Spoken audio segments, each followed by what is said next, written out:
Hello friends, I'm Major Gaurav Arya and you're watching the fresh and latest news of the day. Now, Prime Minister's visit to the United States of America has concluded and a lot of applause coming his way and the way he and his team have, approached this entire visit to the United States of America. Lots of takeaways, we have discussed that. We have discussed the IndusX deal, we've discussed the drone deal, and I was on television all of yesterday and you've seen it all, you saw Republic TV. And how we had covered that entire visit. Very, very important. There are 2-3 things that happened, which a sour note, and we must discuss these things also. Former President Obama, in an interview to Kristen Amanpour, that very famous anchor of CNN, she asked him a question and Obama said that, the structures of democracy all over the world are getting very creaky, and in case of India, if India does not look after its minorities, and he meant Muslims, India will break apart and it will, maybe it won't hold together very well. Now, here are a few things about President Obama which maybe you knew, but it bears repetition, so let me repeat it. When the United States of America said no to a visa to Prime Minister Modi, and at that time he was Chief Minister of Gujarat, they said, we will not give you a visa. And Prime Minister Modi, at that time Chief Minister Modi said, fine, that's all right, your country, your rules. All was going on well. Then in 2014, Prime Minister Modi became the Prime Minister. And when he became the Prime Minister, who was the President of the United States who said, no, he must get a visa? It was Obama. Who was the one who welcomed Prime Minister Modi to the White House, along with his wife? It was Michelle and Barack Obama. Who invited Modi ji to address the Congress for the first time? Our friend Obama, right? While he was the President of the United States, he made absolutely no comment about Prime Minister Modi. He said not a word about Prime Minister Modi. He said nothing. And today, many of the opposition parties are saying, this is what Obama has said. What Obama says today is inconsequential, because when Obama was in power, he said nothing. In many ways, he was a beneficiary of the system. He said nothing. If he felt so strongly about something, he should have said it when he was the president. Today, he's a citizen. He's a citizen of the United States of America. And while he may have Secret Service protection and he might have some sort of an office, some sort of protocol as an ex-president, but fact of the matter is that what Obama says or thinks does not matter. His own number two, Joe Biden, was vice president when Obama was the president. And Joe Biden has absolutely ignored whatever Obama had to say. And whatever Obama said was in his personal capacity. Now, something more about Obama. Obama has the unique distinction of being the only president of the United States who, for 2 consecutive terms, he was voted in twice, 4 years and 4 years, a total of 8 years. He fought wars for all the 8 years. The only president in over 2 centuries of the United States of America is Barack Obama. Barack Obama has the unique distinction of having ordered airstrikes on 7 countries. Syria, Yemen, Pakistan, Afghanistan, Iraq, Libya, all these countries. He ordered airstrikes. He ordered Navy jets, Marine jets, Air Force jets to bomb civilians. He ordered drones to bomb civilians. Of course, some terrorists also died. Not to take away the fact that terrorists also died, but many civilians died. There are stories, documented stories, about entire wedding parties being blown up in Pakistan and Afghanistan. Entire wedding parties. No fault of their own. Little children, men, women, wiped out because of 1 Hellfire missile or 2 Hellfire missiles. Maximum collateral damage. This man ordered the death of thousands of Muslims. And then he brushed everything aside and he went and accepted the Nobel Prize for Peace. This is Barack Hussein Obama for you. This is what he did. The man who has blood on his hands, even today, accepted the Nobel Peace Prize. And nobody said a word. Because he was the toast of the liberals. They thought, this man is so great. But what did he do? He instigated wars. He signed off on individual targets as president. He said, give them hell. And the Americans did. They rained hellfire and brimstone on innocent people across 7 Muslim countries, all the countries that I have named, be it Somalia, Iraq, Pakistan, Yemen, All these are Muslim countries. So he killed essentially Muslims, and all these countries have more than 90-95% Muslims. So who did he kill there? He killed Muslims. Obama is responsible for their deaths. And today Obama is telling India that, the minorities in India must get their rights.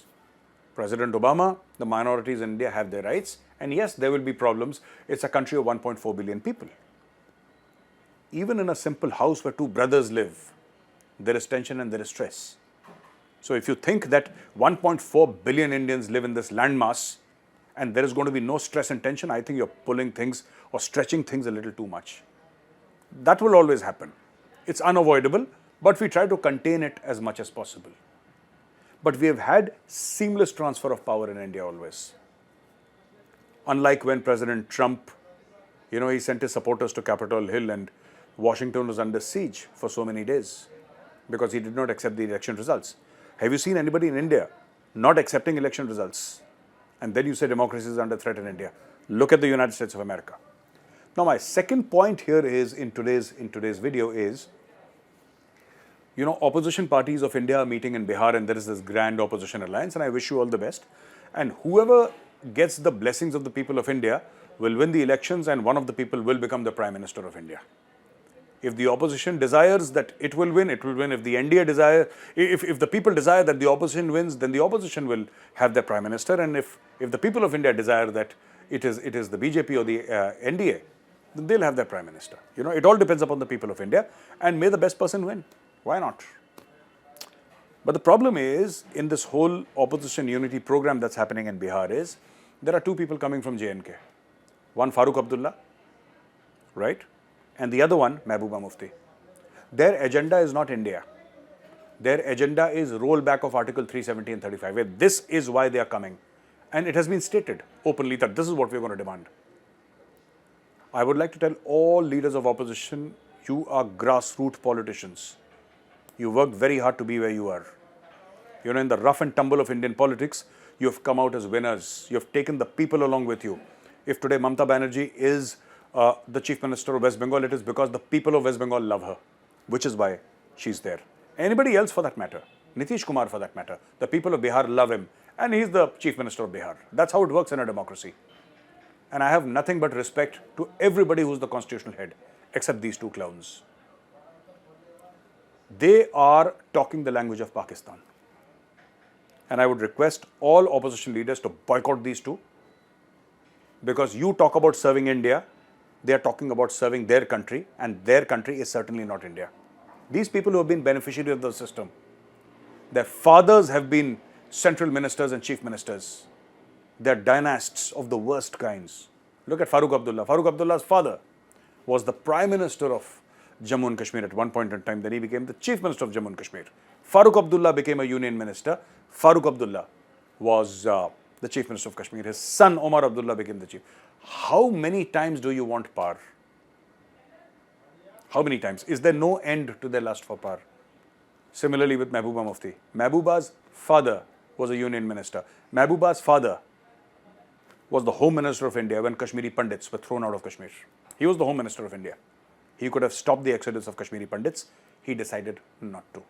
And immediately before the Pandits were thrown out of Kashmir, who was the Chief Minister? Think about it. Go back into history a little bit and figure out who was the Chief Minister when in 1990, in January, Kashmiri Pandits were being thrown out. Who was the Chief Minister? Just 1 or 2 days back. Then government rule was declared and president rule was declared. Forget about that, before that.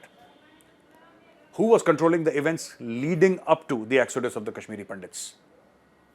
You'll come to know what this game is about. These people, these two families have always played the game of secession from India. They've played that game. They've blackmailed successive union governments, and they've lived in absolute luxury. In fact, one Pakistani journalist, and I forget the gentleman's name, he was in POK, he was addressing a literary festival in POK, and he said that in so many words that both these people, the Mufti family and the Abdullah family, they are beneficiaries of a certain system. They have benefited from the violence in Kashmir Valley.